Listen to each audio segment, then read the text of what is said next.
এই কথা বললেন রাজবাস সমিতিটা পরিচালনা করবে। কথাটা শোনার পরে নসিহত শোনার পরে বাড়ি ফিরে চলে এলেন। বাড়িতে এসে সেই লোক থেকে তার মাকে জিজ্ঞেস করতো, মা আমার আব্বা কি কাজ করতো? তার মা শুনে আশ্চর্য হয়ে গেল, কেন বাবা? তোমার আব্বা তো অনেকদিন আগে মারা গেছে, তোমার আব্বা তুমি কেন করছো?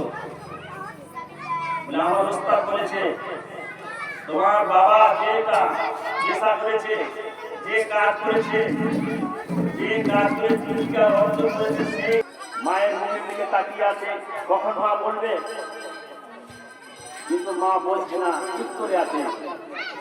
বিড়াপিড়ি করতে শুরু করলো, মা বলো না আমার আব্বা কি ছিল, বলো না আমার আব্বা কি কাজ করতো? শেষ পর্যন্ত সে বলল, বাবা তোমার বাবা তো অনেক দিন মারা গেছে।